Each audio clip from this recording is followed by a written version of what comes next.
समस्त लोक सुखिनो भवन्तु। समस्त लोका सुखिनो भवन्तु। समस्त लोक सुखिनो भवन्तु। समस्त लोका सुखिनो भवन्तु। समस्त लोक सुखिनो भवन्तु। समस्त लोका सुखिनो भवन्तु।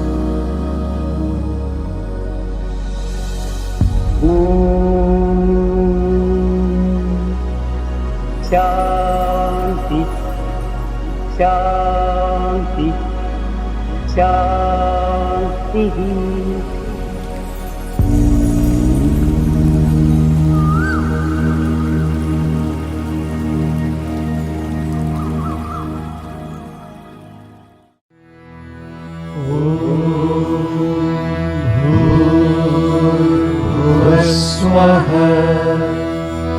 तत्सवितुर्वरेण्यं भर्गो देवस्य धीमहि धियो यो नः प्रचोदयात्।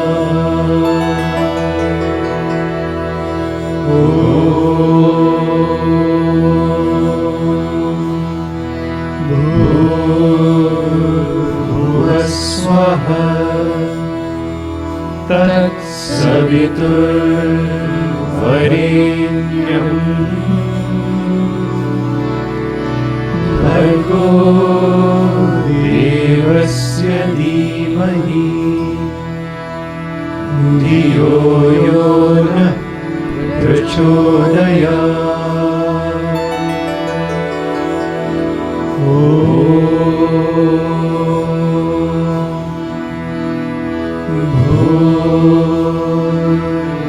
भूर्भुवस्सुवः तत्सवितुर्वरेण्यं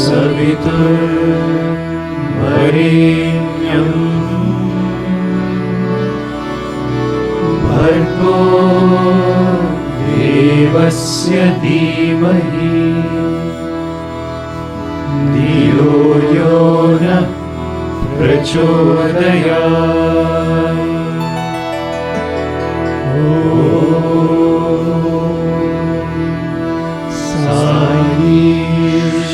साईश्वराय विद्महे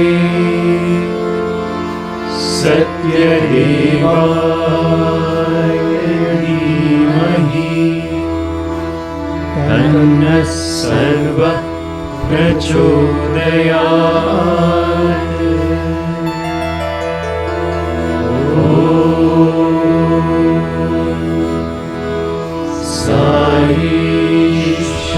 साईश्वराय विद्महे सत्यदेवाय धीमहि तन्नः सर्वः प्रचोदयात्।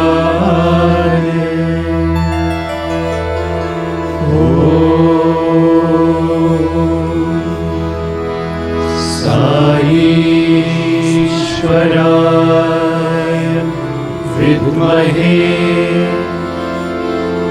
सत्यदेवाय धीमहि तन्नः सर्वः प्रचोदयात्।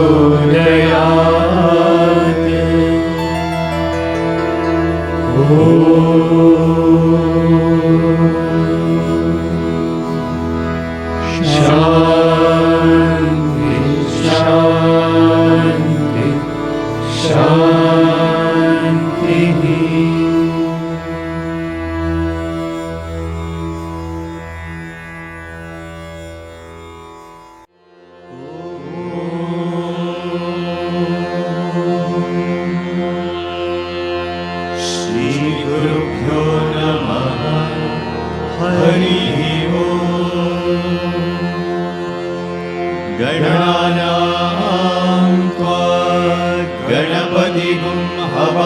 नमामहे कविं कवीनामुपमश्रवस्तमम् ज्येष्ठराजं ब्रह्मणां ब्रह्मणस्पत शृण्वन्नोतिभिस्सीदसादनम् प्रणो देवी सरस्वती वाजेभिर्वाजिनीवती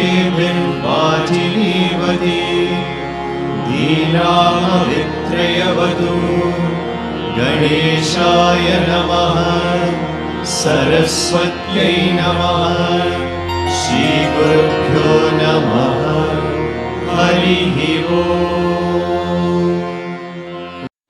ॐ नमो भगवते रुद्राय ॐ नमस्ते रुद्रमन्यवमुतोर्दैशवे नमः नमस्ते अस्तु धन्वने बाहुभ्यामुदते नमः या तैषु शिवतमा शिवं बभूवते तनुः शिवा शरव्याया तव तया नो रुद्रमृडया या ते रुद्रशिवा तनूरघोरा पापकाशिनी तया नस्तनुभाषन्तमया गिरिशं ताभिजागशीः यामिषुं गिरिशन्तहस्ते विभक्ष्यस्तवे शिवां गिरित्रतां कुरु माहि पुंसि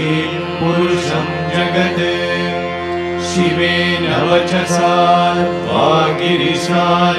वागिरिशाच्चावदामसि यदा नः सर्वमिज्जगदयक्ष्मगुं सुमना असत् अद्य वोचदति भक्ता प्रथमो नैव्योऽभिषत् अहीतुश्च सर्वान् जम्बयन् सर्वाश्च यातु नान्यः असौ यस्ताम्रो अरुण उत बभ्रुः सुमङ्गलः ये चेमागुं रुद्रा अवितो दिक्षु श्रुताः सहस्रशो वैशाखुं हेडयीमहे असौ योपसर्पति नीलग्रीवो विलोहितः उतैनं गोपा अदृशन्नदृशन्नुदहार्यः उतैनं विश्वा भूतानि स दृष्टो मृडयादिनः नमो अस्तु नीलग्रीवाय सहस्राक्षाय मीडुषे अतो ये अस्य सत्त्वानोऽहं तेभ्यो करन्नमः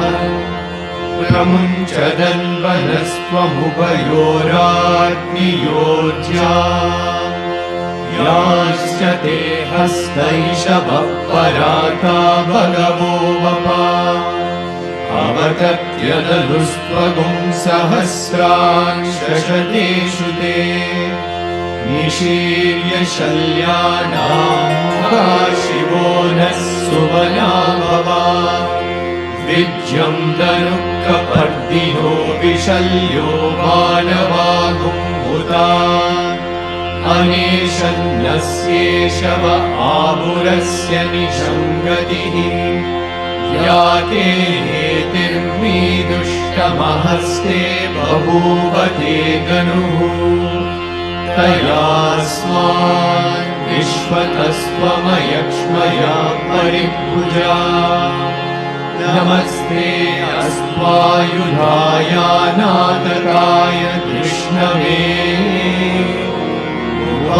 उवाभ्यामुदते नमो बाहुभ्यां तव धन्वने परिते धन्वनो हेतिरस्मान् वृणक्तु विश्वतः अतो य इषुधिस्तवारे अस्मन्निदेहितम् नमस्ते अस्तु भगवन् विश्वेश्वराय महादेवाय त्र्यम्बकाय त्रिपुरान्तकाय त्रिकाग्निकालाय कालाग्निरुद्राय नीलकण्ठाय मृत्युञ्जयाय जयाय सर्वेश्वराय सदाशिवाय श्रीमन्महादेवाय नमः। ॐ शान्ति शान्ति शान्तिः।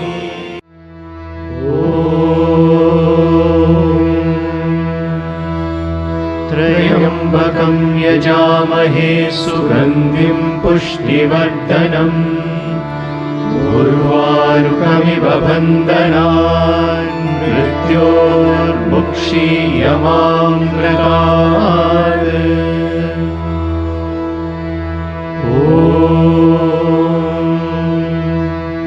त्र्यम्बकं यजामहे सुगन्धिं पुष्टिवर्धनम् उर्वारुकमिव बन्धनान् मृत्योर्मुक्षीयमामृतात्।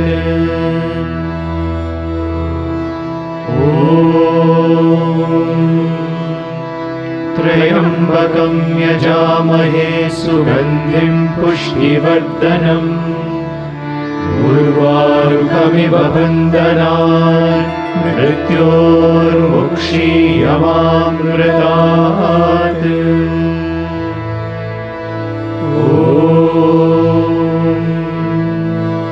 त्र्यम्बकं यजामहे सुगन्धिं पुष्टिवर्धनम् उर्वारुकमिव बन्धनान् मृत्योर्मुक्षीयमामृतात्।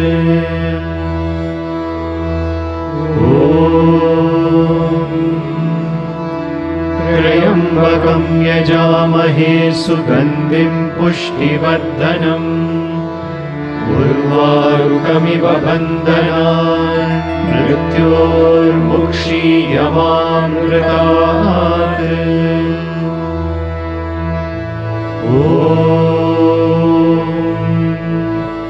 त्र्यम्बकं यजामहे सुगन्धिं पुष्टिवर्धनम् उर्वारुकमिव बन्धनान् मृत्योर्मुक्षीयमामृतात्।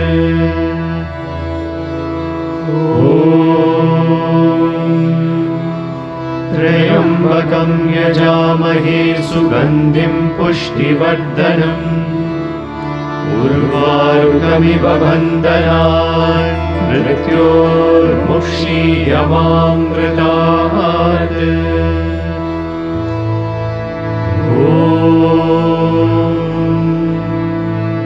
त्र्यम्बकं यजामहे सुगन्धिं पुष्टिवर्धनम् उर्वारुकमिव बन्धनान् मृत्योर्मुक्षीयमामृतात्।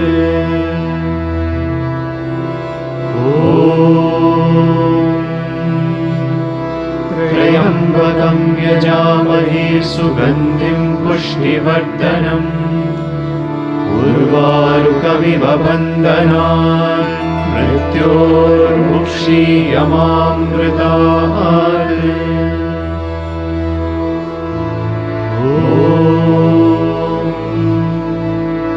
त्र्यम्बकं यजामहे सुगन्धिं पुष्टिवर्धनम् उर्वारुकमिव बन्धनान् मृत्योर्मुक्षीयमामृतात्।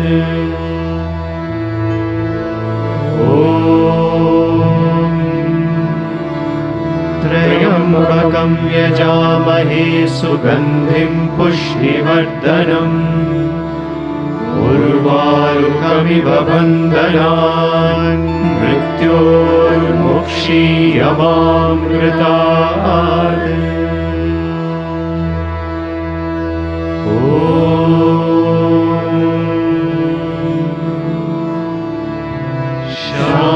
शान्ति शान्ति शान्तिः।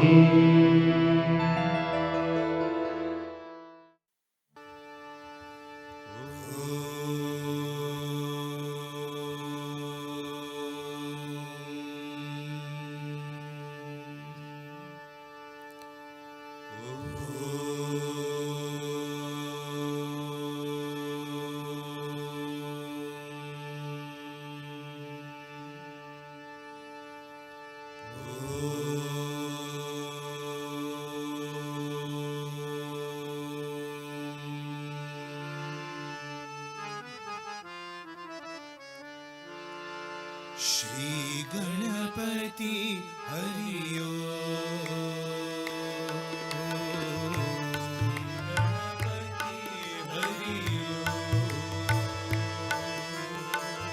श्री गणपति हरि श्री गणपति हरि गणपति हरि गुणनिधि हरि गणपति हरि गुणनिधि हरि गणपति हरि गुणनिधि हरि गणपति हरि गुणनिधि हरि हरि ओम गणपति हरि गणपति हरि हरि ओम गणपति हरि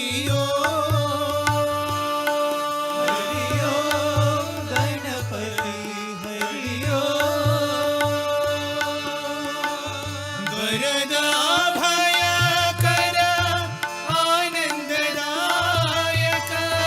वरदा भयकर आनंददायक वरदा भयकर आनंददायक वरदा भयकर आनंददायक शिव शक्ति नंदन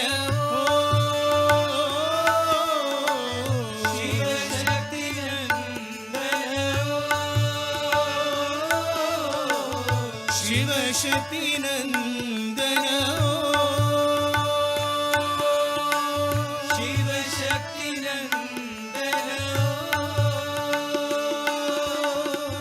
गणपति हरि गुणनिधि हरि गणपति हरि गुणनिधि हरि हरि ओम गणपति हरि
सद्गुरु ब्रह्म सनातन है सद्गुरु ब्रह्म सनातन है सद्गुरु ब्रह्म सनातन है सद्गुरु ब्रह्म सनातन है परम दया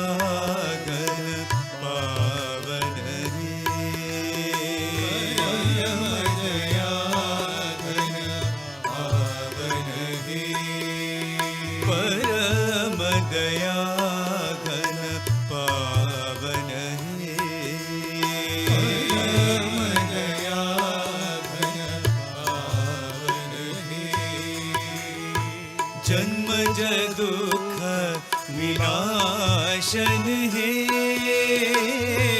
जन्मज दुख विनाशन है जन्मज दुख विनाशन है जन्मज दुख विनाशन है जगदोधारण कारण है जगदोधारण कारण है जगदोधारण कारण है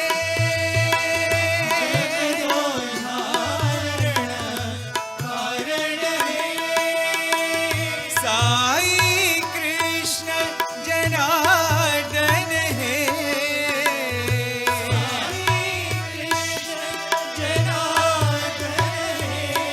सत्य साई कृष्ण जनार्दन है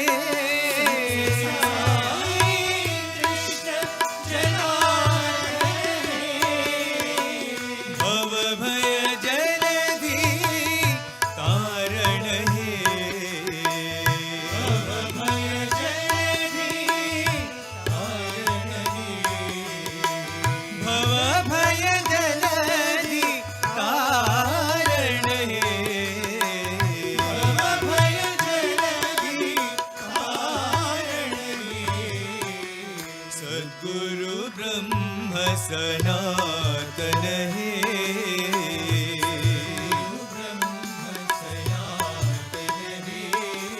परम दया घन पावन है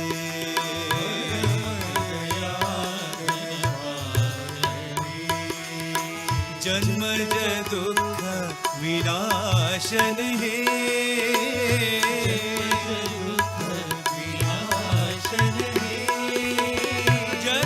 जगदोधारण कारण है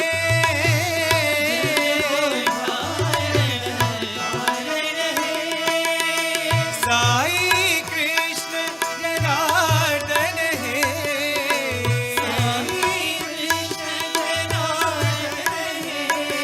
जनार्दन है जनार्दन है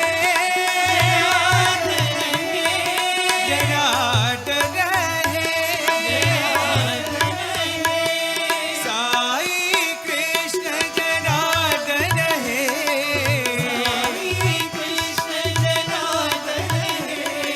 भव भय जलधि तारण है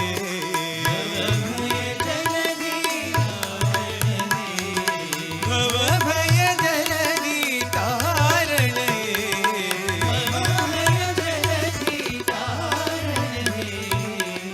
सद्गुरु ब्रह्म सनातन है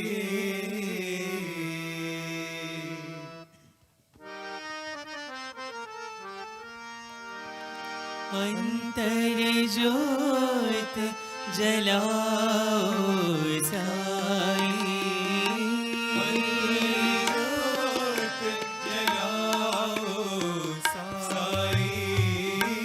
अंतर ज्योत जलाओ साई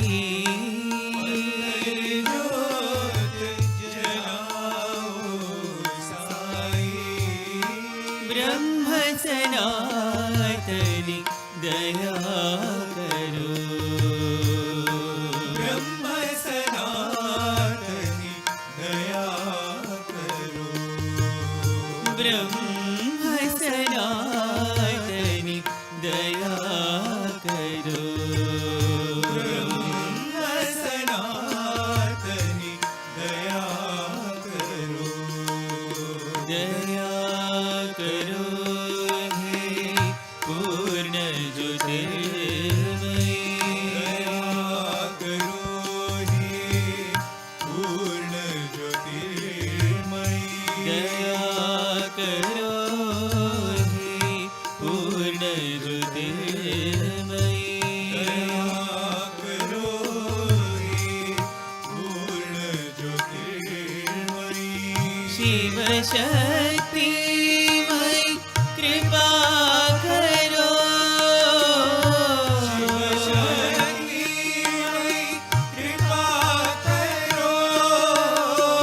शिव शक्ति मई कृपा करो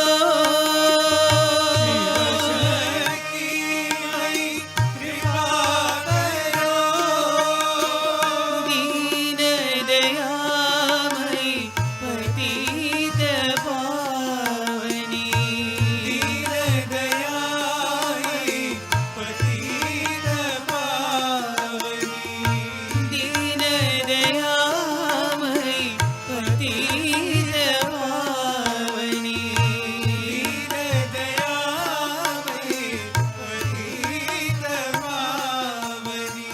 साई जग जननी कृपा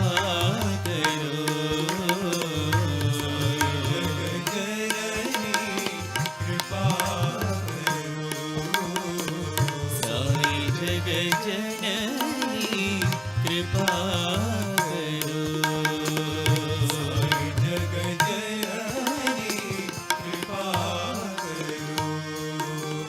अंतर ज्योत जलाओ साई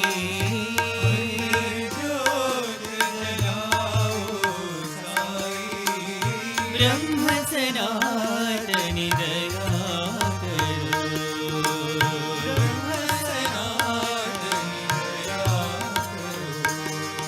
दया करो हे पूर्ण ज्योतिर्मयी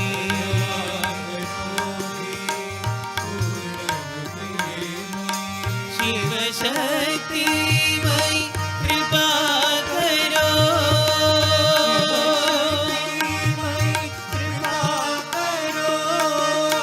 दीन दयामयी पतित पावनी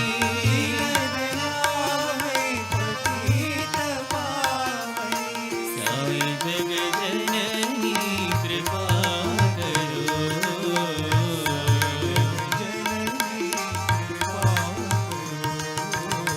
साई जग जननी कृपा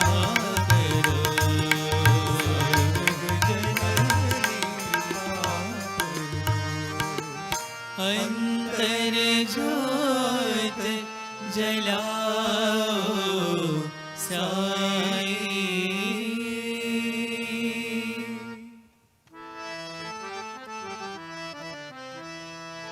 दया करो शिव गंगाधारी दया करो शिव दया करो शिव गंगाधारी दया करो शिव कृपा करो शिव हे त्रिपुरारी कृपा करो शिव हे त्रिपुरारी कृपा करो शिव हे त्रिपुरारी कृपा करो शिव हे त्रिपुरारी दया करो शिव गंगाधारी दया करो शिव गंगाधारी नाम मधुर शुभ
शुभ मंगलकारी मधुर शुभ मंगलकारी अलख निरंजन त्रिशूलधारी अलख निरंजन त्रिशूलधारी दया करो कृपा करो रक्षा करो भोला भंडारी कृपा करो रक्षा करो भोला भंडारी दया करो कृपा करो रक्षा करो भोला भंडारी कृपा करो रक्षा करो भोला भंडारी दया करो शिव गंगाधारी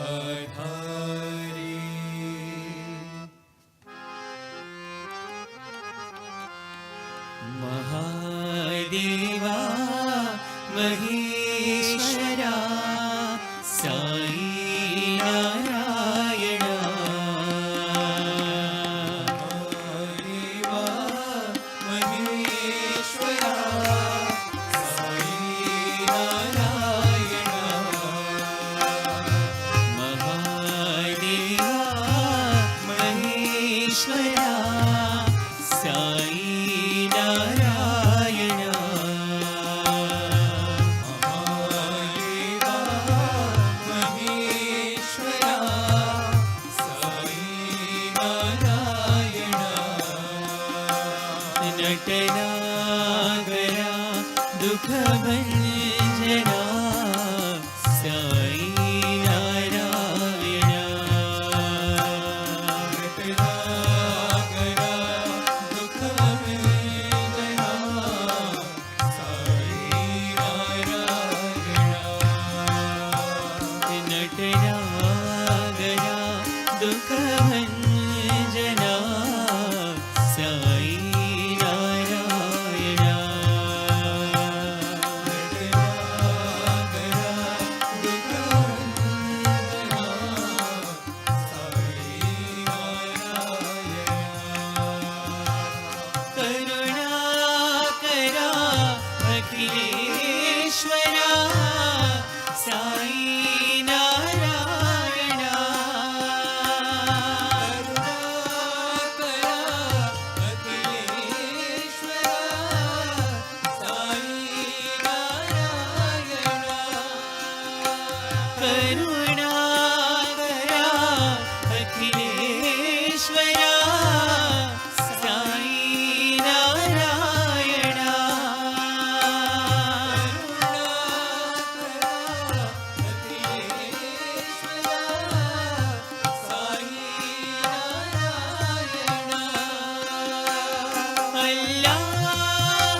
देवा महेश्वरा साई नारायणा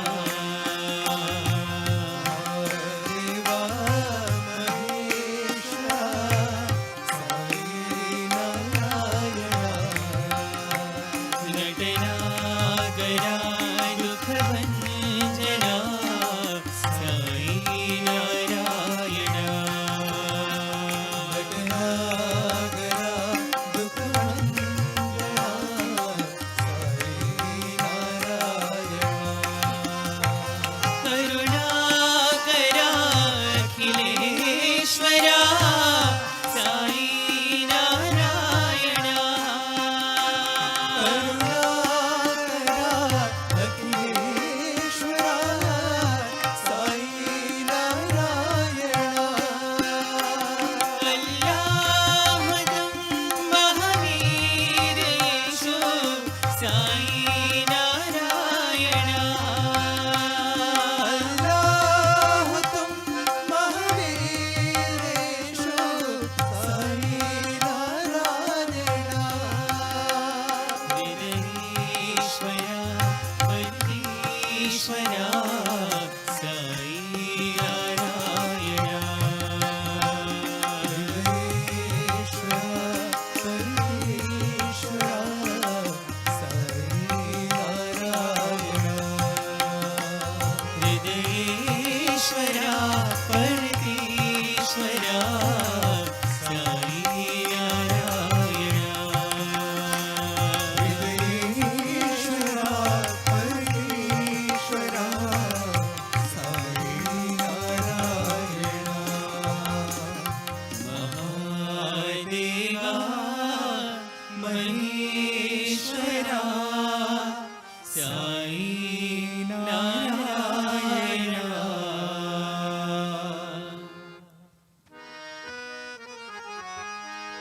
जय जय जय हे मधुसूदना जय जय हे मधुसूदना जय जय जय हे मधुसूदना जय जय हे मधुसूदना जय वृंदावन मनमोहना जय वृंदावन मनमोहना जय वृंदावन मनमोहना जय वृंदावन मनमोहना जय जय जय हे मधुसूदना जय जय हे मधुसूदना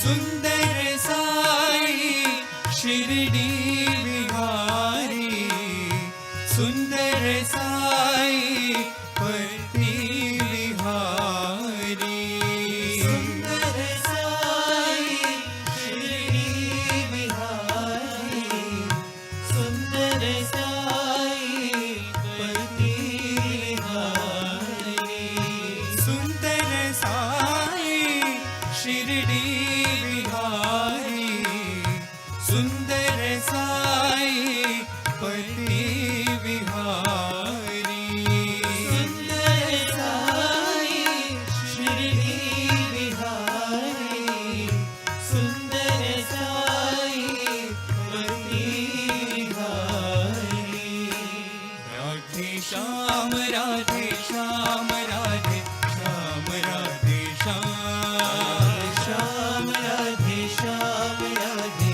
श्याम राधे श्याम साई राम साई राम साई राम साई राम साई राम साई राम साई राम राधे श्याम राधे श्याम राधे श्याम राधे श्याम श्याम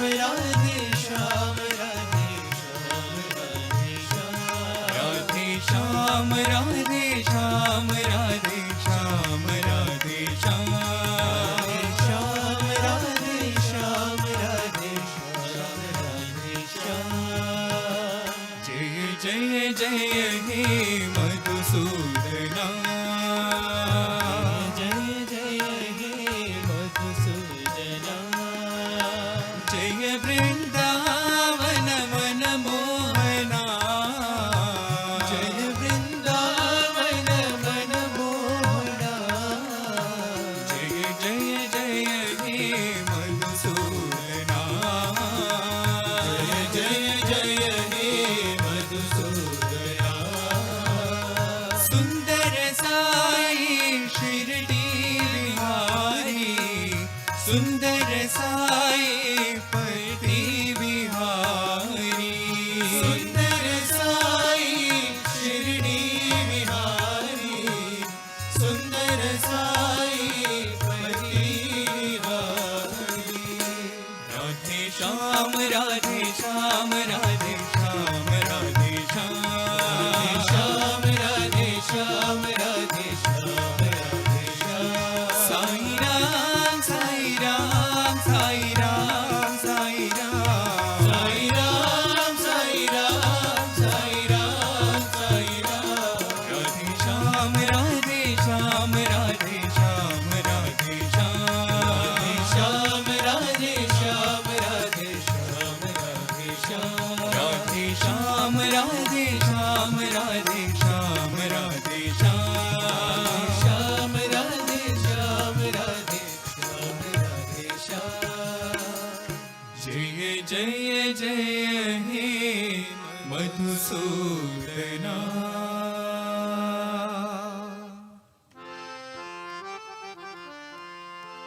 मोहन रघुरामा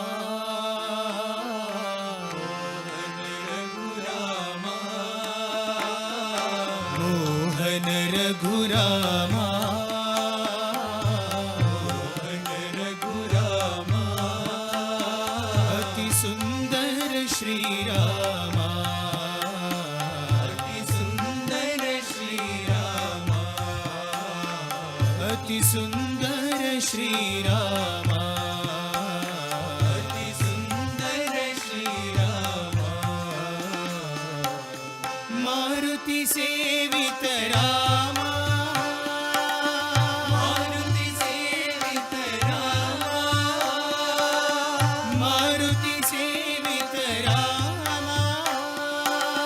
मारुति सेवित रामा श्री राम राम जय राम श्री राम राम जय राम श्री राम राम जय राम श्री राम राम जय राम राम राम जय राम राम राम जय राम राम राम जय राम राम राम जय राम राम राम साई राम राम राम साई राम श्री राम राम साई राम श्री राम राम साई राम मोहन रघुरामा मोहन रघुरामा अति सुंदर श्री रामा अति सुंदर श्री रामा मारुति सेवित रामा मारुति सेवित रामा श्री राम राम जय राम श्री राम राम जय राम राम जय राम राम राम जय राम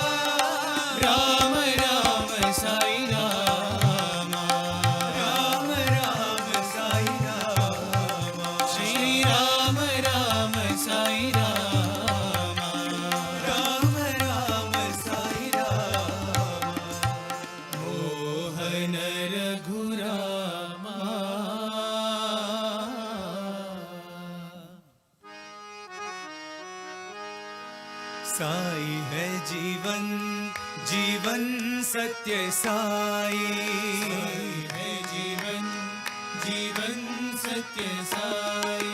साई है जीवन, जीवन सत्य साई है जीवन, जीवन सत्य साई। साई मेरा जीवन सहारा, साई मेरा जीवन सहारा, साई मेरा जीवन सहारा, साई मेरा जीवन सहारा। साई है जीवन, जीवन सत्य साई है जीवन, जीवन सत्य साई। तेरे बिना साई सब है अंधेरा, तेरे बिना साई सब है अंधेरा, तेरे बिना साई सब है अंधेरा, तेरे बिना साई सब है अंधेरा। पार करो मेरी जीवन नैया, पार करो मेरी जीवन नैया, पार करो मेरी जीवन नैया, पार करो मेरी जीवन नैया। चरण लगा लो मुझे साई कन्हैया, चरण लगा लो मुझे साई कन्हैया, चरण लगा लो मुझे साई कन्हैया, चरण लगा लो मुझे साई कन्हैया। साई है जीवन, जीवन सत्य साई है जीवन, जीवन सत्य साई। साई मेरा जीवन सहारा, साई मेरा जीवन सहारा। साई है जीवन, जीवन सत्य साई है जीवन, जीवन सत्य साई। तेरे बिना साई सब है अंधेरा, तेरे बिना साई सब है अंधेरा। पार करो मेरी जीवन नैया, पार करो मेरी जीवन नैया। चरण लगा लो मुझे साई कन्हैया, चरण लगा लो मुझे साई कन्हैया, चरण लगा लो मुझे साई कन्हैया, चरण लगा लो मुझे साई कन्हैया। साई है जीवन, जीवन सत्य साई।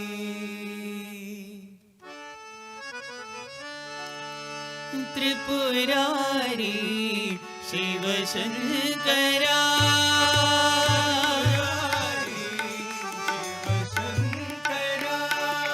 त्रिपुरारी शिव शंकरा,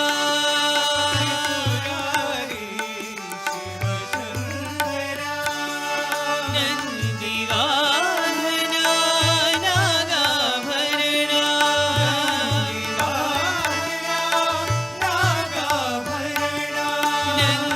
नंदीवाहना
करो साईं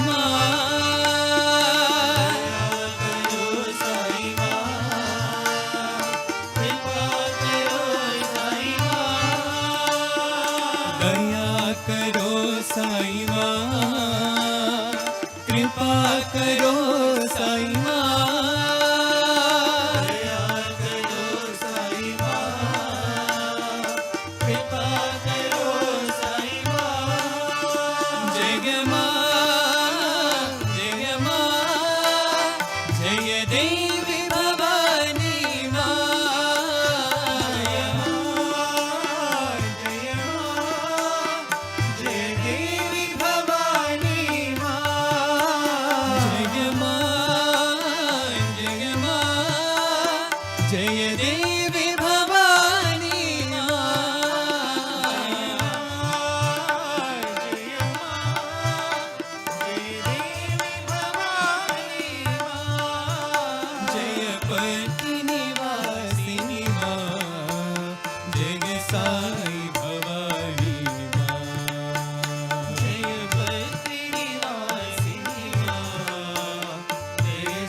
दया करो साईं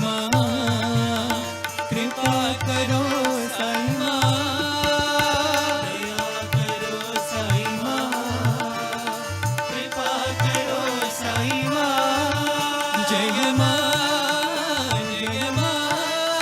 जय देवी भवानी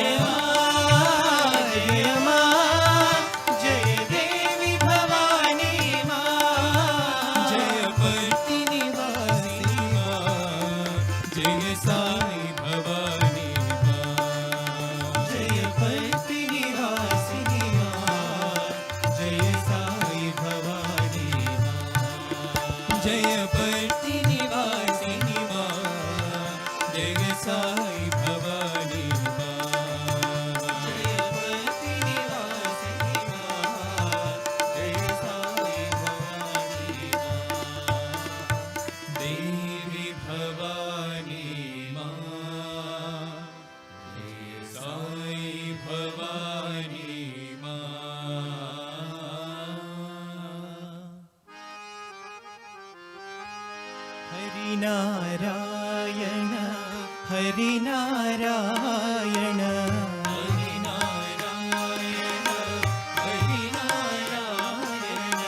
हरिनारायण हरिनारायण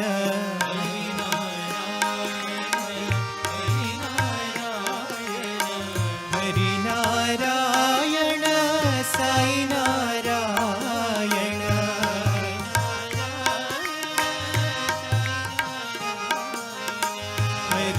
हरिनारायण साई नारायण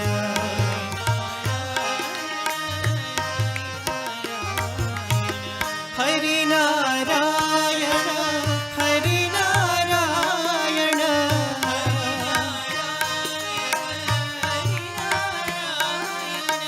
हरिनारायण हरिनारायण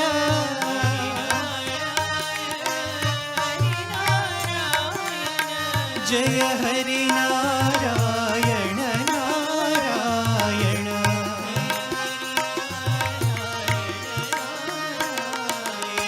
जय Sai Narayan Narayan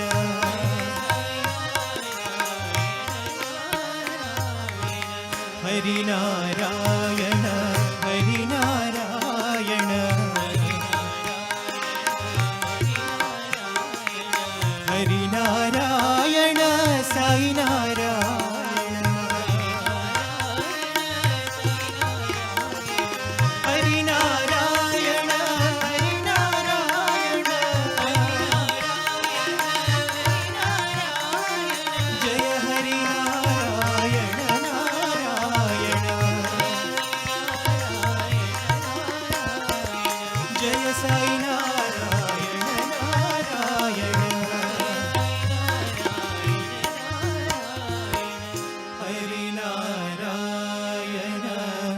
Hari Narayana.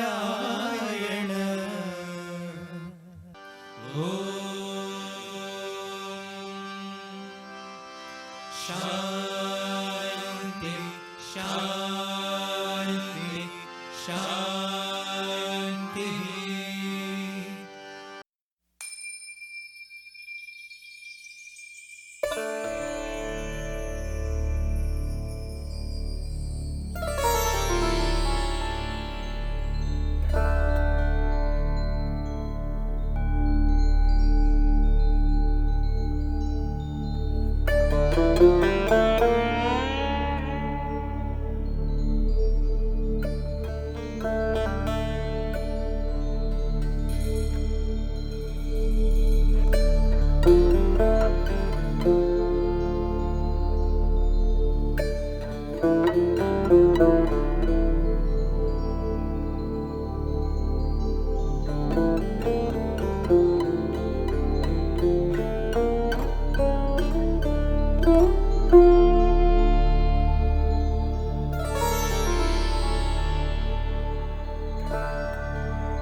Offering my most loving pranams at Bhagwan's lotus feet. Dear listeners, I welcome you to this week's episode of the Gita series, A Try on Pilgrimage. We went through shlokas 11, 12 and 13 last time. And these are precisely the shlokas that speak about the physical modalities of meditation. The seat, especially the 11th one which we started with, Krishna speaks about the seat on which one sits while performing meditation, the place where one sits, the place which is desha, the seat which is asana. He says, find a clean place. The seat should not be too high, should not be too low. And then he says, the seat should be made of kusha grass, on top of which there is an animal skin, like a deer skin, and on top of that a soft white cloth, and on that the person who meditates has to sit and perform his meditation. We discussed the idea behind all of these instructions. When we begin the sadhana of meditation, I think it is a good idea to control as much as possible some of these external factors to ensure that there are no distractions when we are meditating. Right? That is the whole idea of all of these simple instructions which are given. Something as simple as when you sit, you should not be worried about falling off that seat. That is the simple instruction which is given. Let it not be too high. Again, let it not be too low, or you don't sit on the floor itself. The factors of humidity, the factors of the chill that could come from the floor, and all of these simple things. But the idea behind it is, can you control what is around you as much as possible so that your mind is not distracted from meditating, because it is a difficult process. It is not easy to control the mind. We are going to talk about that in the later chapters. Because it is not easy, whatever can be controlled, to begin with, you control. Eventually the idea is none of these physical factors should matter for somebody who is lost in samadhi. But for a beginner, taking control of some of these external factors is a good way to start with. And that's why Swami says that such a process is referred to as sukha dhyana, meditation being done in comfort. But it is not that one should seek these comforts, but one should seek non-distraction, and that's the whole idea. And apart from all these instructions also had an inner significance. For instance, Swami says that the true seat for one who meditates is the body itself, and the true asana is the mind. So when Krishna says that the place has to be pure, the reference is to the mind and the body as much as it is to the place where one sits. And we discussed how to do meditation, a certain amount of purity is necessary. But at the same time, in the 12th shloka, Krishna says that one must meditate with the desire to purify oneself as the goal. So the end goal of meditation is also to attain purity. To perform meditation also, one needs a certain amount of purity. The necessary purity that we talk of is to lead a dharmic life, to lead a moral and straightforward life.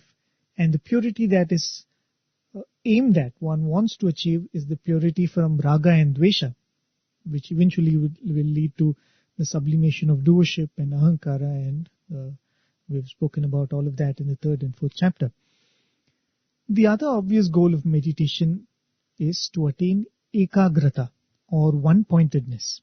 And that one-pointedness has to be attained from anekagrata, or multi-pointedness. And even as we were going through all of these points, I was reading out relevant passages from Swami's discourses, wherever Swami speaks of all of these points.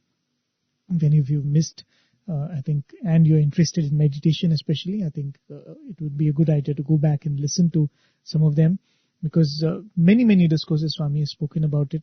Some of our listeners may not be aware. When we were students, you're young, there is a flash of idealism in you, especially when you're close to Swami, and there is this craving to please Swami in whatever you do, and most of us took up whatever simple sadhanas that we do in this desire to please Swami. So there was this chance for a lot of us to get wrongly, in a sense, misguided by reading books or listening from people as to how one has to do sadhana and all of that. So very regularly Swami would come and speak about some of these sadhanas, simplifying it and ensuring that we do not get too lost in the complexities or unnecessary details. So many of these discourses are there for us to read and listen, and some of them I quoted last time.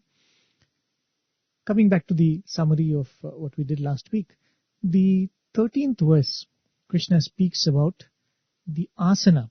He spoke about desha, the place, the asan, which is the seat on which one sits, and then he speaks about asana, or the posture.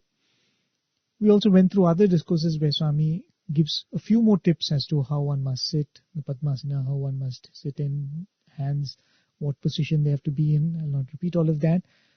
But one important thing which Krishna himself mentions in this shloka is about sitting straight. You sit in a manner by which the back, the neck and the head are held in one line, and one tries to look at the tip of the nose. One does not concentrate or meditate on the tip of the nose, but one tries to look at that in a way of looking away from the outside world. And Swami very practically said that sometimes when you close your eyes, you're likely to fall asleep. So you keep it open, not completely open, so that what happens in front of you, what things around you do not distract you. But that is why the idea of looking at the tip of the nose is suggested. But these are all initial practices which help us as we are trying to get into this important sadhana of meditation. So those were the 3 verses that we went through. The topic still continues. Krishna is going to continue to speak about meditation, but some of the things that he is going to tell now will be more related to the attitude, the internal process of meditation and such things.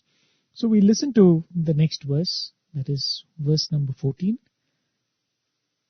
I'll give you a brief meaning of that, and then we will discuss in detail, because there's a lot to be discussed of what Krishna is conveying in these next 2 shlokas. So over now to shloka number 14. We'll listen to it in Brother Shyam's voice, one of our alumnus, who has very beautifully rendered these shlokas for us, and then we'll discuss about it. प्रशान्तात्मा विगतभीः ब्रह्मचारिव्रते स्थितः मनः संयम्य मच्चित्तो युक्त आसीत मत्परः.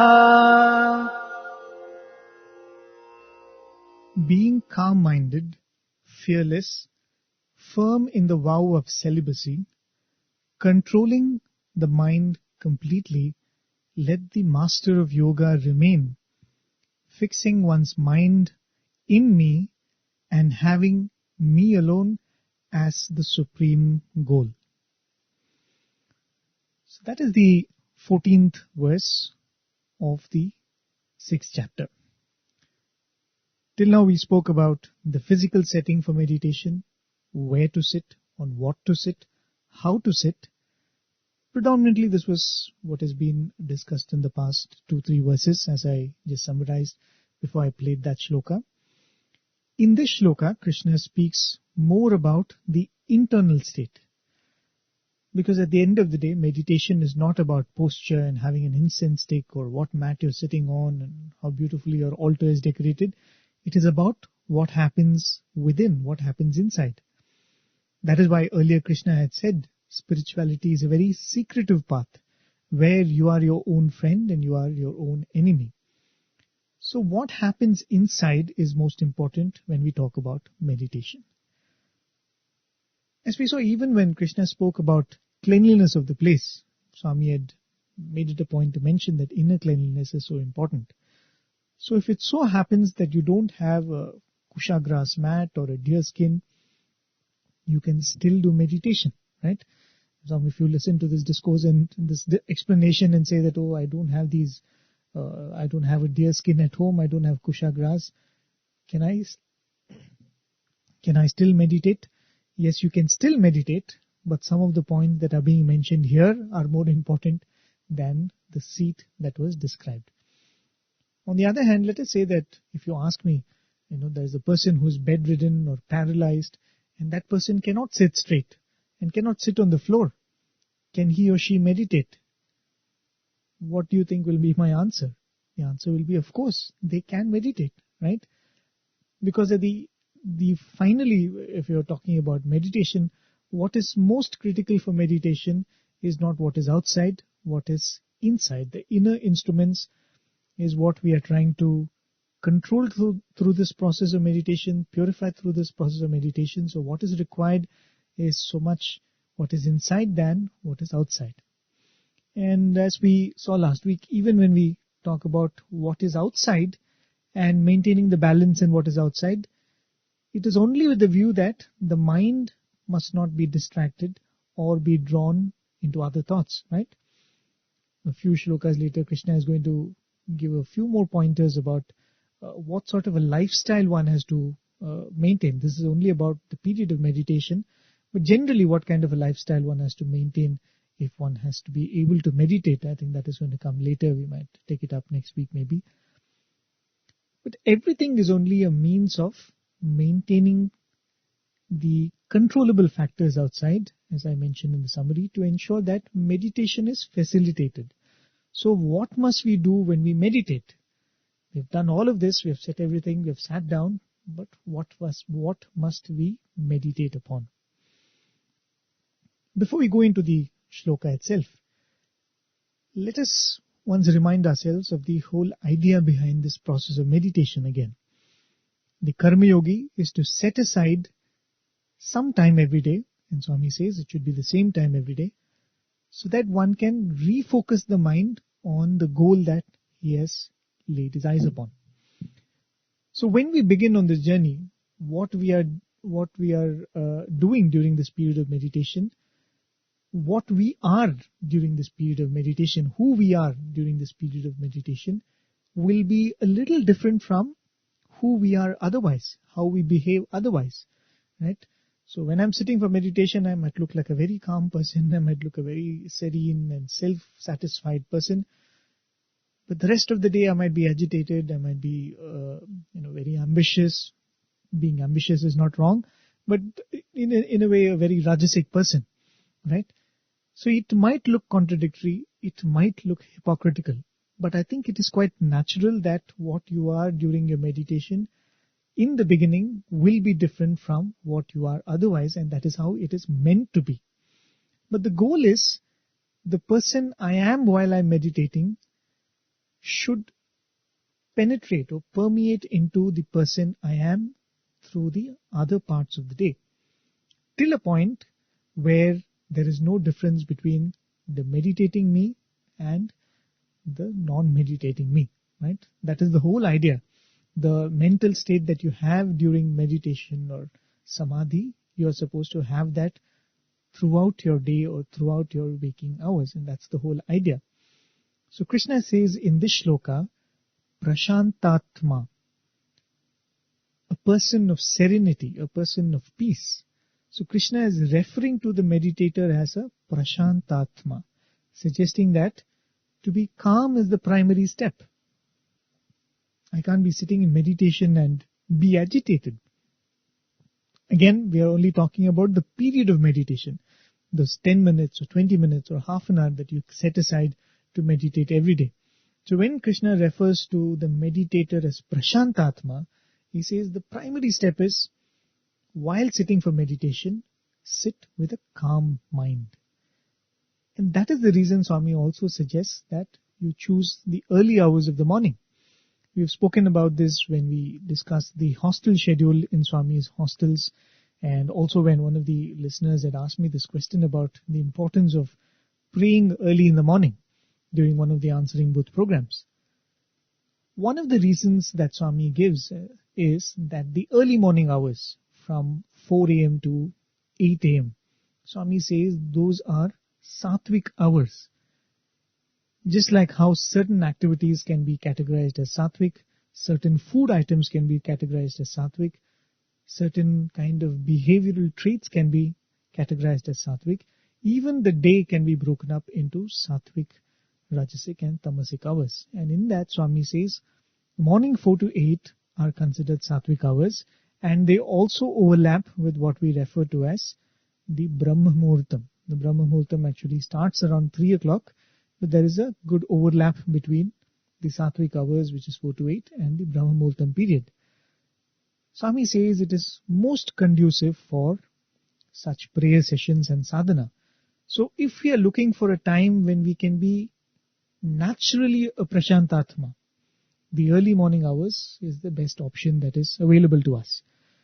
The other reason why early morning meditation is a very good idea for a karmayogi or a sadhaka is something that I will repeat again, but I will come to that when I am discussing about the next shloka, or the later part of the same shloka, not the next shloka, the later part of the same shloka, I will mention that.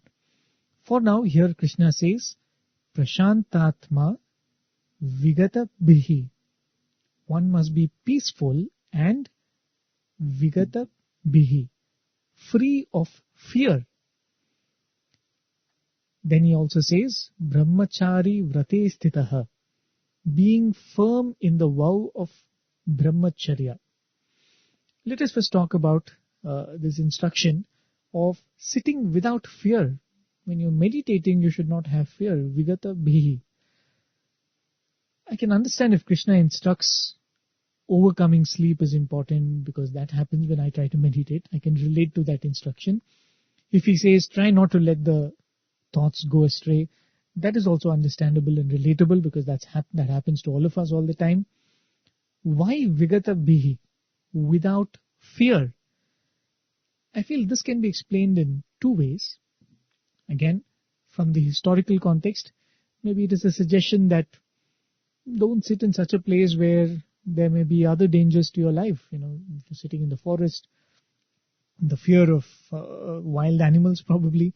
And as I mentioned, one of the commentators had said that don't sit on a tree and meditate. The fear of falling off might be there, or sitting in a cave. This is probably one of the ways of looking at Vigata Bihi. Without fear, you should meditate. But of course, this is a superficial explanation. I wouldn't dismiss it altogether, but this is one of the explanations that we can give. The other explanation I feel that makes sense to me, and I'll share it with you, is there is a difference between a prayer and a meditation. Especially prayers that we do when we are in trouble or when our mind is disturbed. Like in the present medical emergency that we are all facing, we all are participating in prayers. In fact, we just started this program after we completed a collective prayer. We all are trying to spend more time in prayer than we usually do, right? Or you're walking down a lonely road, it is very dark. You instantly and spontaneously you start praying, you start chanting Swami's name. I know a person who is extremely terrified about flying, right? And this person, the moment the flight takes off till the flight lands, constant Namasmarana goes on, right? So there is a focus in that prayer. There's no doubt about that. When you are in fear, when you're in anxiety, there seems to be a great focus in prayer. I'm sure many of us will agree. that in the present times we are all spending a lot of time and lot of concentration in the prayer and the bhajan sessions that we're all participating than probably 1 month ago when it was a regular thing to go for once a week a bhajan or something like that. So when there is fear, when we are endangered in some manner, there is a certain amount of focus in that prayer. There's no doubt about that. Sometimes the mind will not think of anything else, when you're in a situation like that. But such prayer is not meditation. That's why Krishna is specifically saying the mind must be calm and it must be free of fear. He's already said that it must be free of aspirations and expectations also, right? In the 10th shloka, Krishna had said, Nirashihi aparigraha, without expectations and covetousness. These are the descriptions that differentiate prayer from meditation. In fact, later, towards the end of the program, I'll read out another excerpt from Swami's writings. Very beautifully, Swami explains the difference between, in fact, Swami categorizes meditation into 3 types. And the meditation that we're talking about is when you do not have any aspirations and vigata bihi, without any fear. This is not to say that prayer is inferior and one who meditates is superior. No, that's not the idea at all. In the spiritual journey,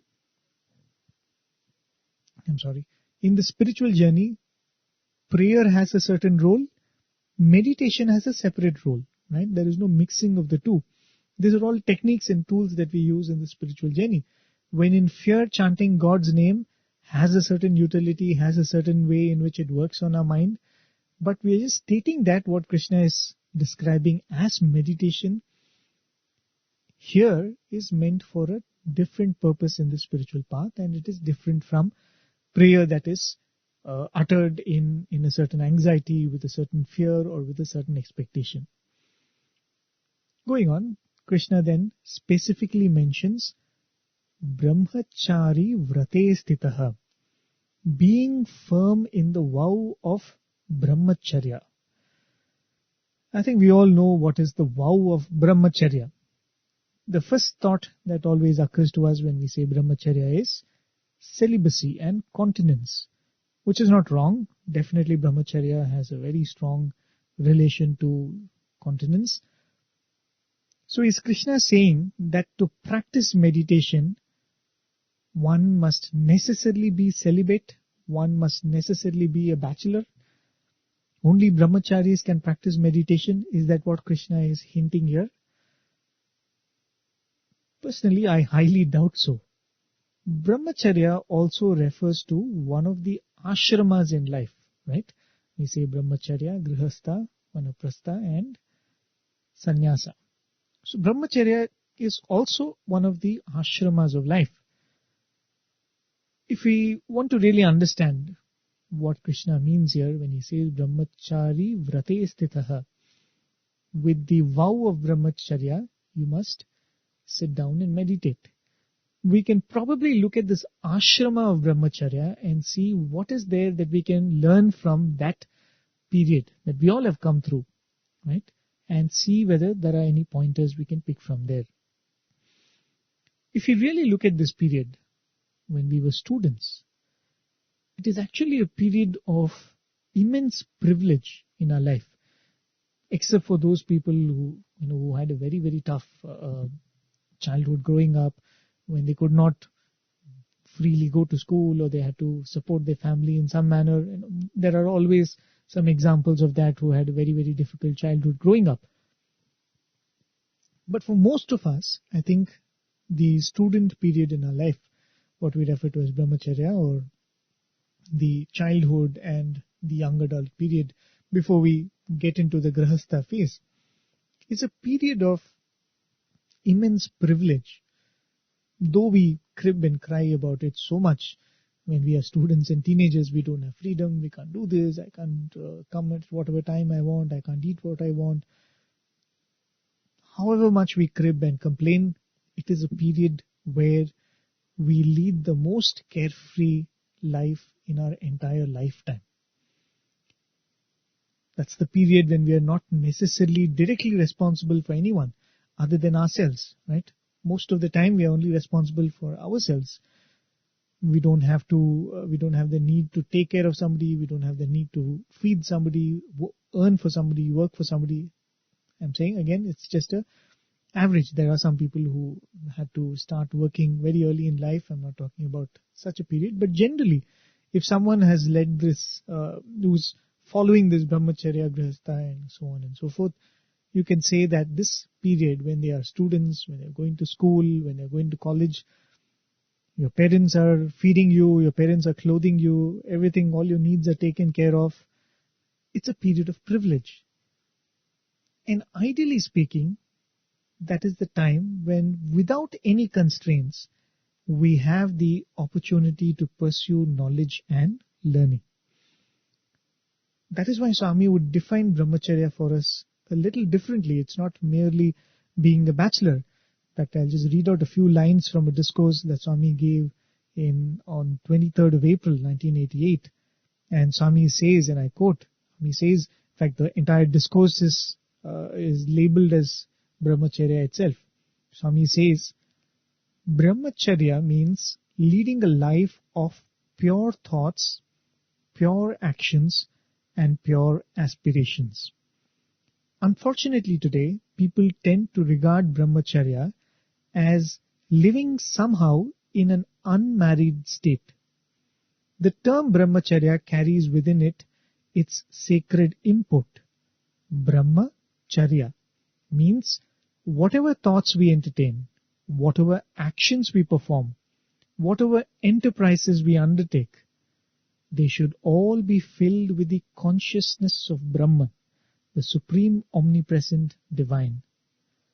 Conducting ourselves with the awareness that the divine is present everywhere is true brahmacharya. End of quote.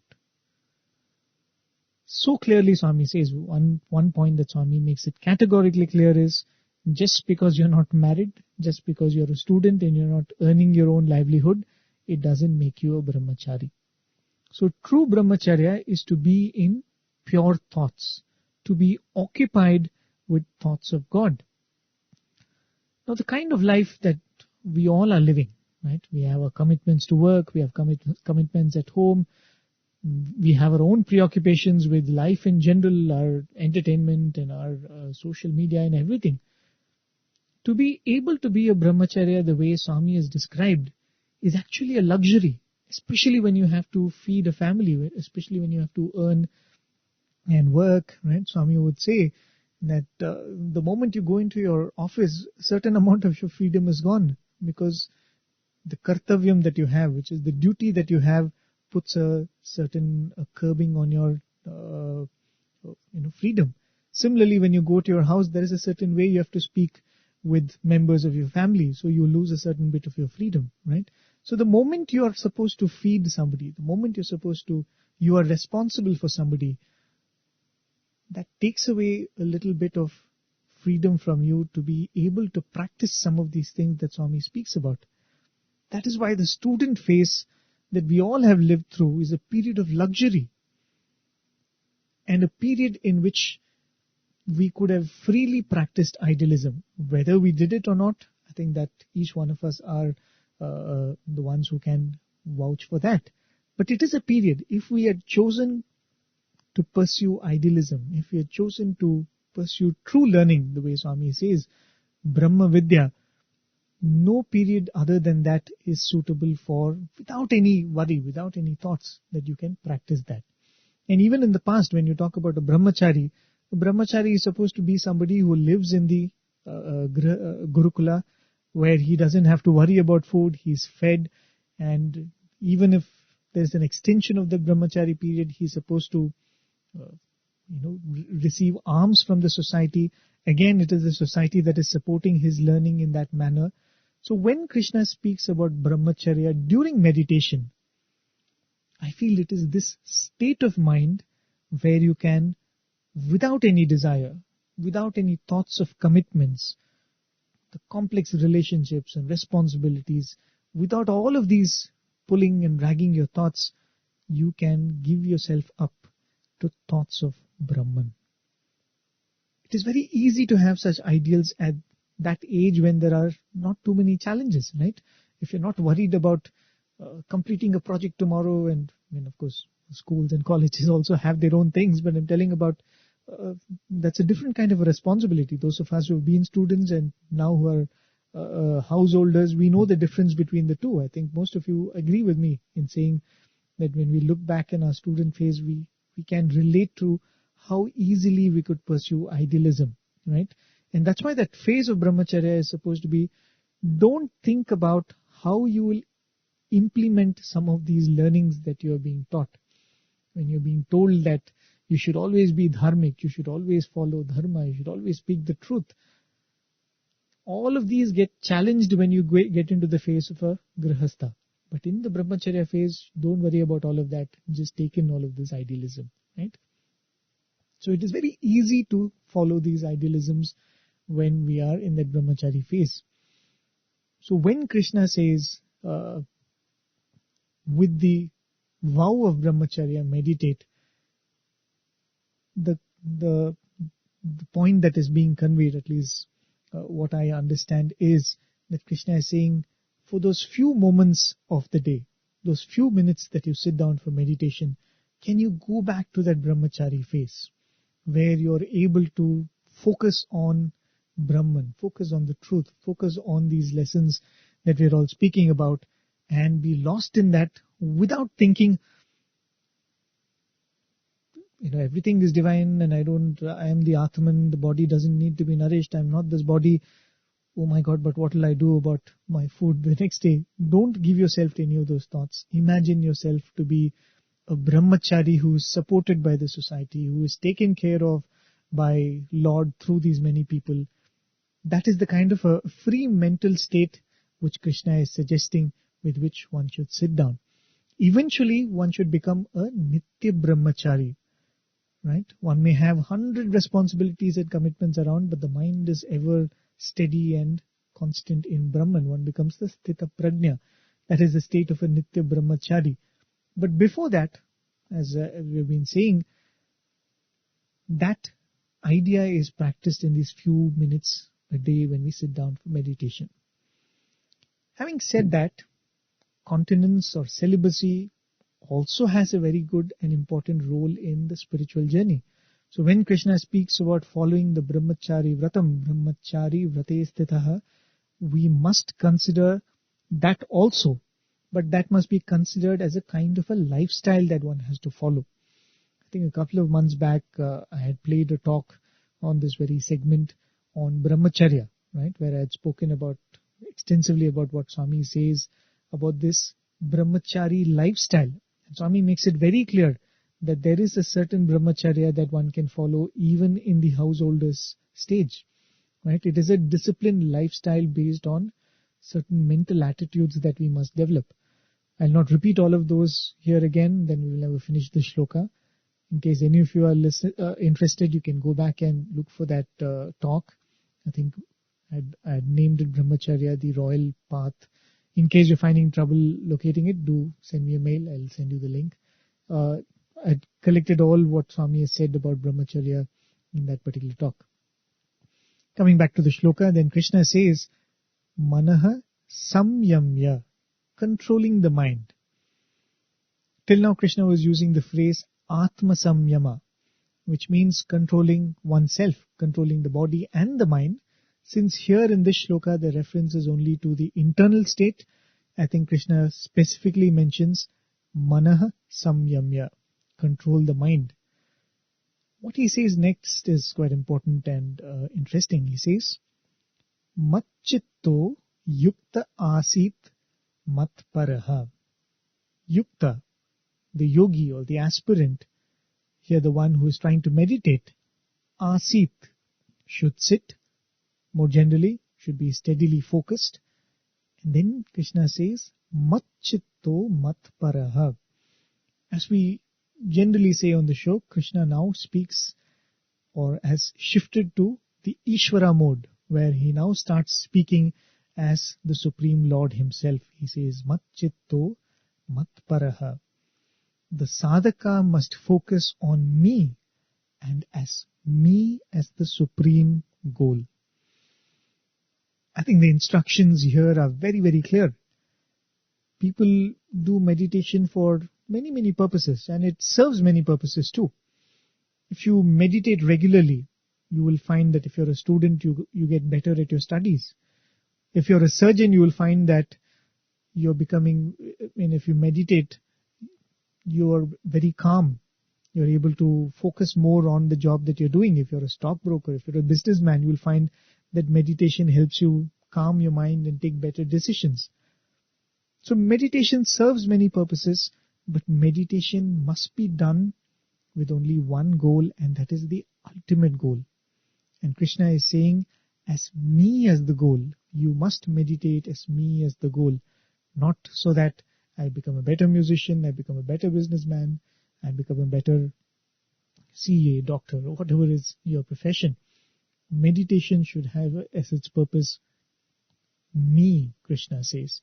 Attaining me should be the only goal of your meditation. I had mentioned that there was another point about early morning meditation that I will repeat in the later part of the shloka. Swami had said this to students once.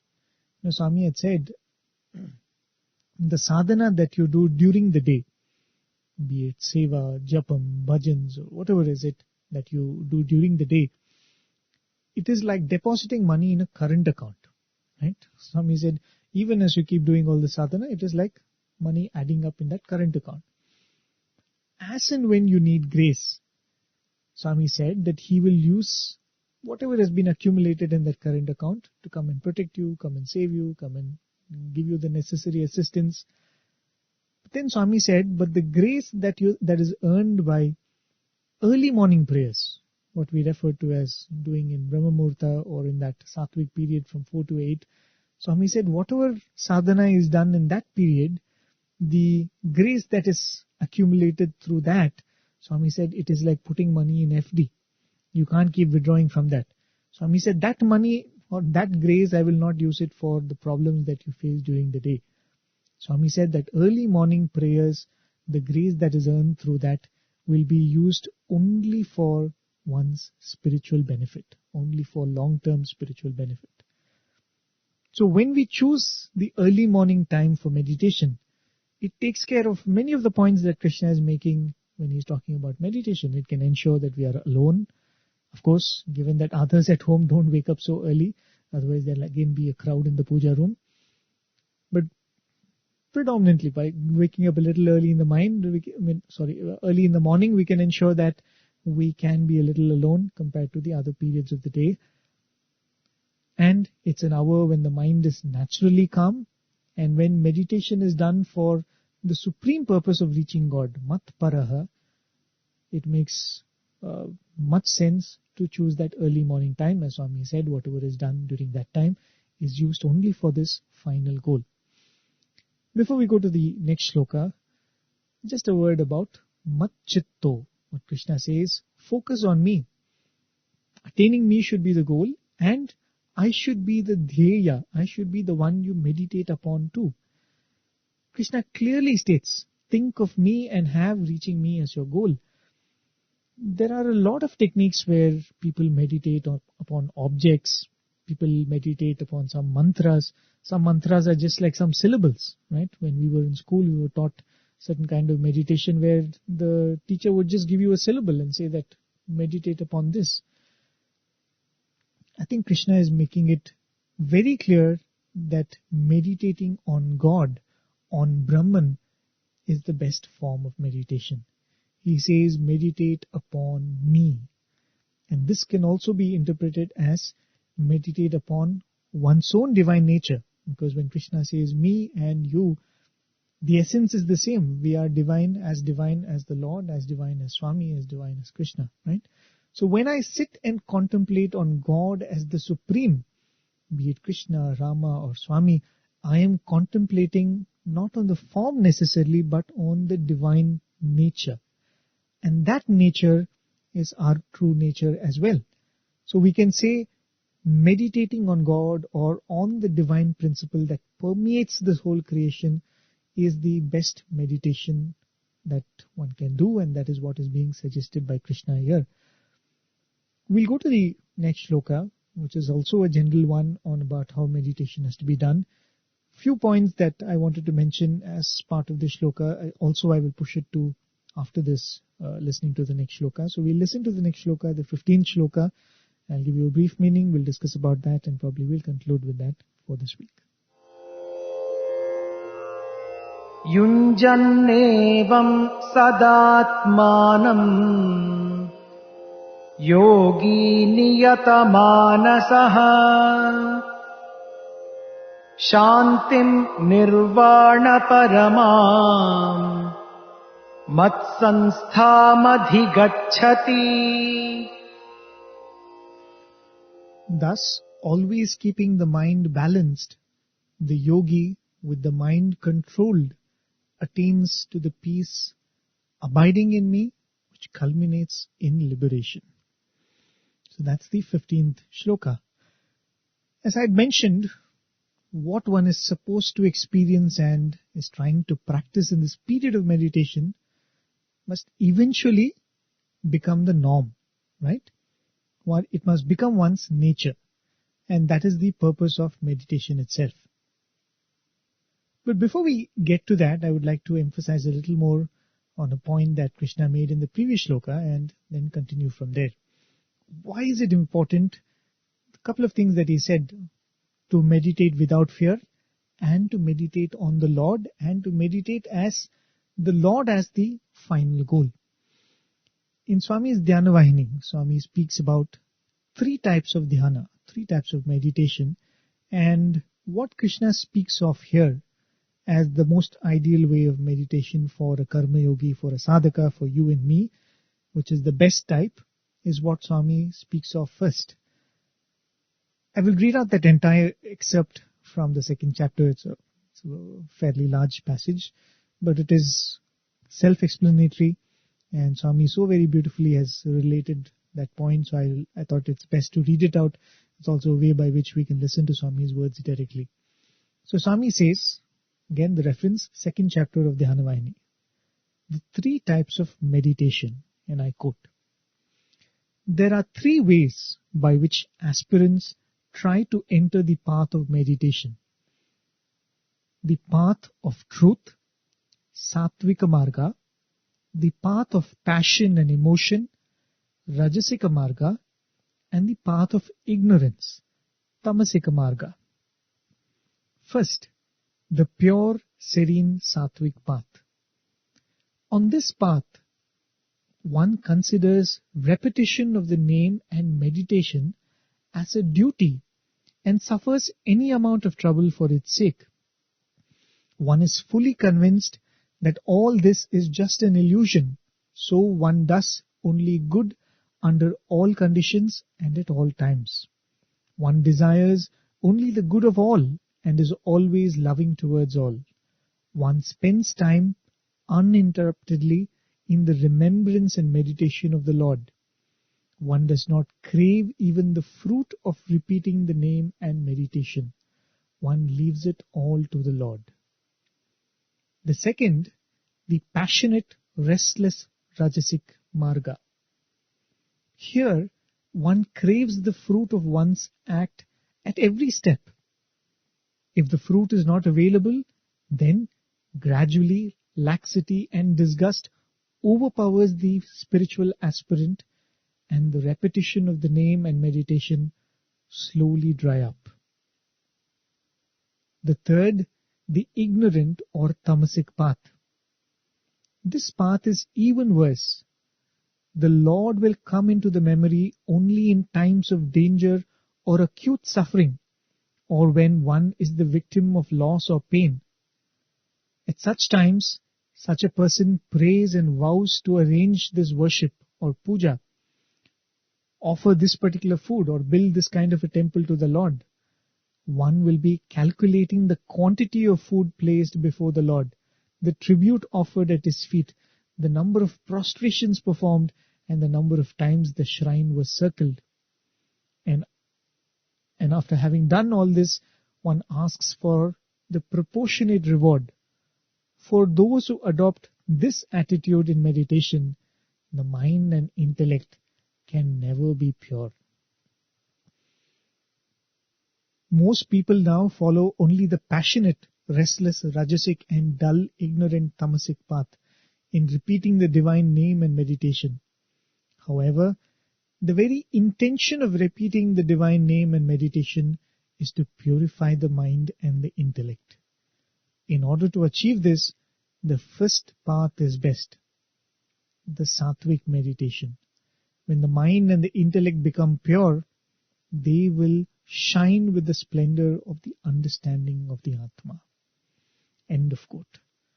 So very beautifully Swami explains about the three types of dhyana. And what we are speaking here is the sattvic marga, where the only goal, if at all anything, or the purpose behind the meditation is to purify the mind. The mind is being focused on the Lord, not with any benefit that one can get, but only out of love of the Lord, right? And then Swami says about the rajasic marga, where one is very sincerely following the path, but constantly thinking, am I benefiting? Am I benefiting? Is it helping me? And when you're not able to see the benefit, the enthusiasm slowly dries up. And Swami says the worst is, you think of God only when you have a need, right? I don't know whether Swami will consider us as not being a part of this, because most of us are like that. Only when we are in trouble, we tend to turn to Swami, right? Turn to God, turn to worship. So Swami says that is the most undesirable path. So what has to be meditated upon? What should we meditate upon? We must meditate upon the Lord. And with what attitude? That this is part of my duty, right? That is the most important point that Swami said about Sattvic Marga. You know, when I consider myself a father or a mother, I acknowledge certain duties that relate to that role. If I consider myself or call myself a doctor or a teacher, I acknowledge certain duties related to that profession. Similarly, when I consider myself a sadhaka, sadhana becomes my duty, isn't it? That's what Swami clearly says, that one looks at meditation, repetition of the Lord's name as a commitment. I have to do this, and it doesn't matter whether there are any rewards coming. I mean, there is a sense of commitment to that sadhana that one takes up, right? And in this particular shloka that we went through, the 15th shloka, Krishna says, Evam, in this manner that we have described so far, sada, always, yunjan atmanam, who having one's mind in communion, in balance, yogi niyata manasaha, the yogi who has subdued the mind, shantim, peace, nirvana paramam, the supreme nirvana, manasamstham, abiding in me, matsamstham, abiding in me, adhigacchati, attains. Which means when one meditates in this manner which has been described in all of these shlokas, the mind is focused on the Lord, eventually peace is attained, and nirvana, the supreme freedom, is attained, and all this by abiding in the Lord in thoughts, and eventually abiding in the Lord in person, in being. Eventually all of this is attained through this process of meditation. A couple of words quickly to be discussed here. Krishna says sada means always, but it does not mean that one must always be in meditation, right? That is the misconception that we spoke about last week also. But when one does this regularly, right, every day on a certain appointed time, when one does it regularly, one reaches the peace that is the very nature of nirvana, right? Matsanstham, abiding in me, Krishna says. So eventually, the one who meditates on the Lord abides in the Lord. In one of the discourses, Swami very clearly says that when it is said that meditate on God or meditate on Swami, the idea is not to merely meditate on a form, right? Swami says Rama, Krishna, Baba, these are at the end of the day only forms like yours. The idea is not to meditate merely on the form. It is to meditate on the divinity, right? That is one of the reasons that Swami speaks so highly of Jyoti meditation, because the flame has a quality of being undiminished in nature. And when you meditate on divinity, it is to contemplate on the idea that the same Lord is within and without. So the whole process is to remove this distinction between inside and outside. That's the whole idea of the spiritual journey itself. To remove the sense of doership and attachment, one has to remove this idea that I am different from the rest of creation, the rest of the world and the God. Speaking about Jyoti meditation, Swami would say that after imagining the Jyoti to be in every limb and instrument of the body, most of you will be aware of that.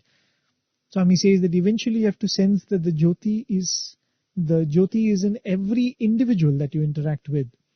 Swami says, start with those that you love and those who are dear to you, right? Because it is easy to visualize Swami in them. It's easy to visualize Swami in your parents. It is easy to visualize Swami in those people who have provided for you, who have guided you in life.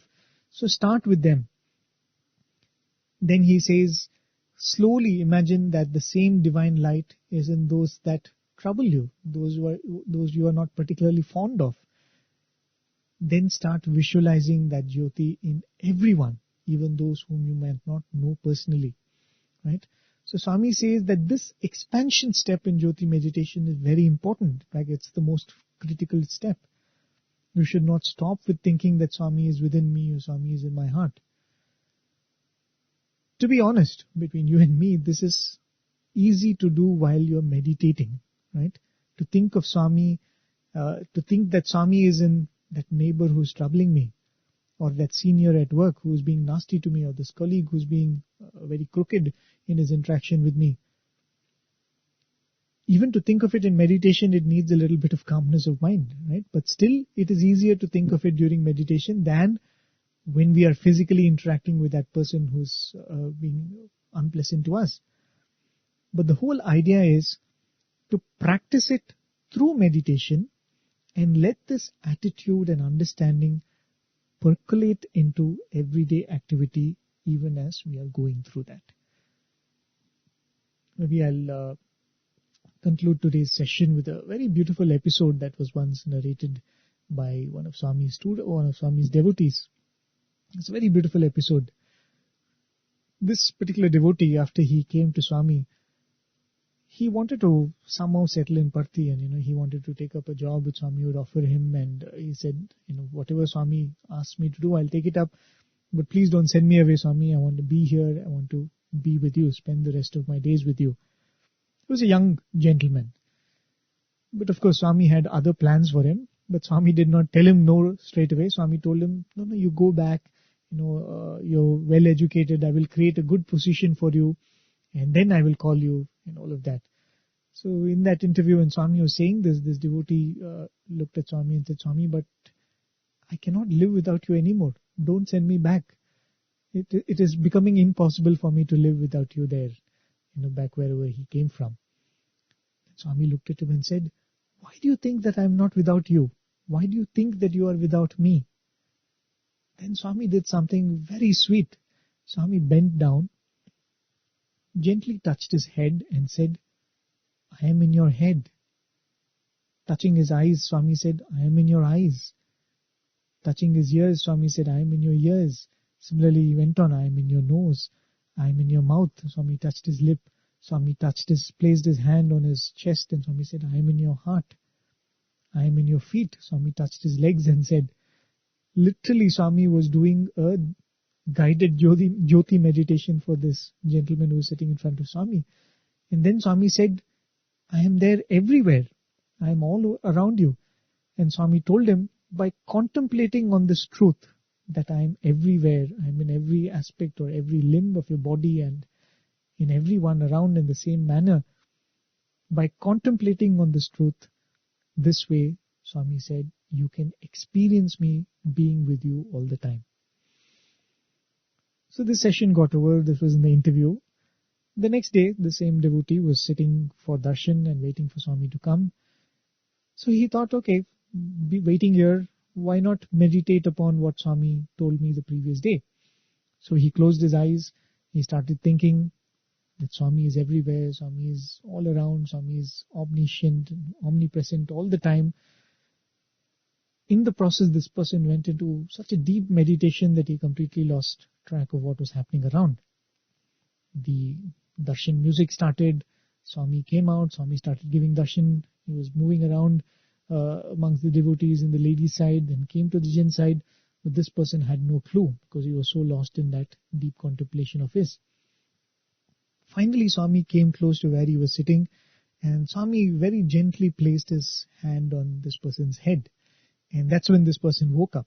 That Swami is right in front of him, and he said, beautiful, thrilling experience when you're meditating on Swami and you're disturbed, quote unquote, and you open your eyes and you find Swami himself standing in front of you. So placing his hand on his head, Swami started speaking to the people around, and eventually Swami turned to this gentleman and Swami asked him, "What are you doing?" "Kya karta hai?" Swami said. And he looked at Swami and said, "Swami, I was meditating." "Oh, you were meditating. What were you meditating on?" Swami asked. He said, "Swami, I'm meditating that Swami is everywhere." Then Swami said, "Oh, am I everywhere?" Swami asked him the question, "Am I everywhere?" And he said, "Yes, Swami, you are everywhere." And Swami again pointed to himself and said, "Me? I am everywhere?" And this person said, "Yes, Swami, you are everywhere." Then Swami asked him, "If I am everywhere, why are you closing your eyes then?" And this person had no answer to give for that. So he just kept a blank face. And then Swami told him, beautiful words, "Close your eyes and think that Swami is everywhere. Then open your eyes and see and experience that Swami is everywhere." That is meditation. We can speak for hours on meditation, right? I can read any number of books. I can give you a little longer discourse on meditation. But can we give a better definition of meditation than this? Close your eyes and think that Swami is everywhere. Contemplate on the truth that Swami is everywhere. Then open your eyes and see and experience and live the truth that Swami is everywhere. Just like everyone who asks that question, even I too am trying hard and how to see Swami in everyone, how to experience Swami in everyone. And I should say I'm also trying and I'm also failing as much. But if you think of it, whether we see it or not, Swami is everywhere, right? Whether I am able to see Swami in you or not when you come in front of me, the fact is Swami is in you. The person I don't like, the person I'm finding it difficult to interact with, whether I'm able to see Swami in that person or not, the truth is Swami is there in that person. That is the truth and it cannot be denied. But that truth at the present is hidden behind this maya of Rupa and Nama, form and name. And to look beyond that name and form is what is referred to as Tattva Darshanam, seeing the essential truth or Tattva. That precisely is the goal of every spiritual endeavor, isn't it? So we can see, Swami clearly states that. Close your eyes and contemplate on this truth. I don't see the truth right now, but I'm contemplating on this truth that Swami alone is there everywhere. When we listen to discourses, when we listen to satsangs, when we listen to Parayanam about sacred texts like the Gita, the truth is being ingested in the form of Shravanam or reading, right? The meditation that we're talking about in this chapter is about contemplating on that truth constantly.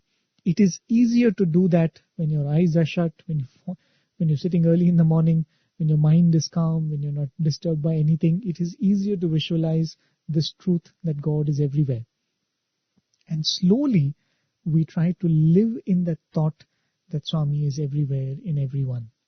The whole idea is that one day we will reach a point where the meditating me and the me that goes through the rest of the day, there is no difference between the two. Right? That's all is meditation, as Swami said. That's all meditation is about. So with that, dear listeners, I'll conclude this week's episode. Thank you for joining me. Do join me again next week, 7:30. Till I meet you all next week. Take care. Keep safe. Jai Sai Ram. ॐ जय जगदीश हरे स्वामी सत्य साई हरे भक्त जना संरक्षक भक्त जना संरक्षक भक्ति महेश्वरा ॐ जय जगदीश हरे शशि भगना श्रीकरा सर्वा प्राणपते स्वामी सर्वा प्राणपते आश्रित कल्पलतिका आश्रित कल्पलतिका आवद्बान्धवा ॐ जय जगदीश हरे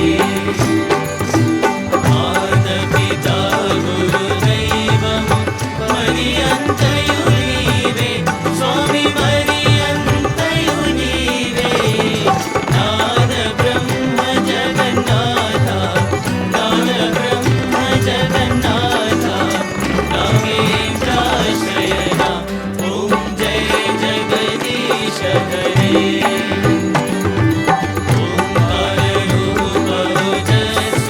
साई महादेवा सत्य साई महादेवा मंगल आरती अंधको मंगल आरती अंधको मंदर गिरिधारी ओम जय जगदीश हरे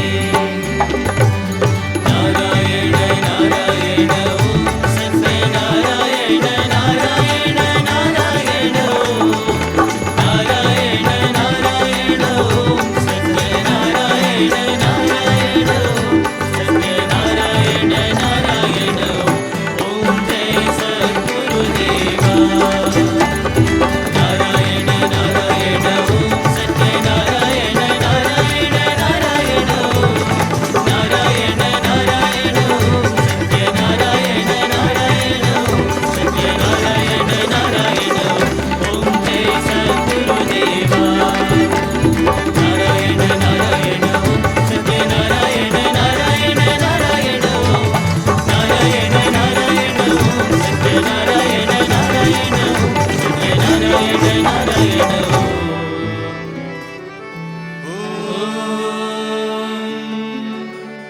जय सद्गुरुदेवा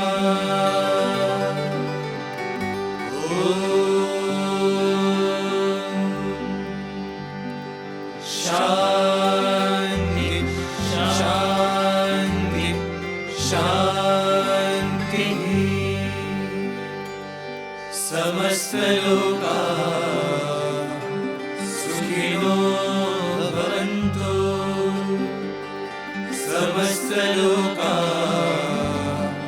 सुखिनो भवन्तु समस्त लोका सुखिनो भवन्तु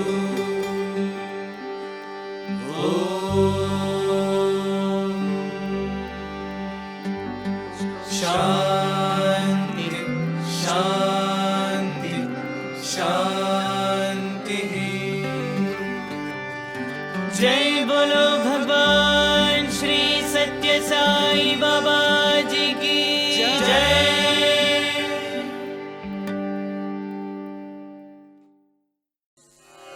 ॐ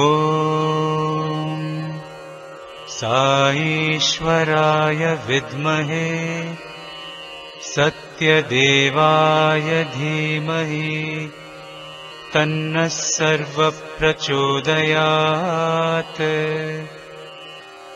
ॐ साईश्वराय विद्महे सत्यदेवाय धीमहि तन्नः सर्वप्रचोदयात्। ॐ साईश्वराय विद्महे सत्यदेवाय धीमहि तन्नः सर्वप्रचोदयात्। ॐ साईश्वराय विद्महे सत्यदेवाय धीमहि तन्नः सर्वप्रचोदयात्। ॐ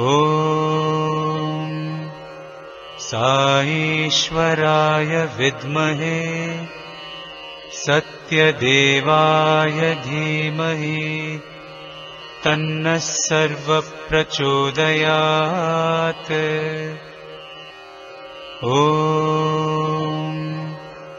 साईश्वराय विद्महे सत्यदेवाय धीमहि तन्नः सर्वप्रचोदयात्।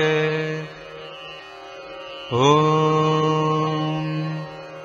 साईश्वराय विद्महे सत्यदेवाय धीमहि तन्नः सर्वप्रचोदयात्।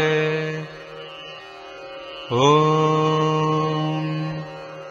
साईश्वराय विद्महे सत्यदेवाय धीमहि तन्नः सर्वप्रचोदयात्।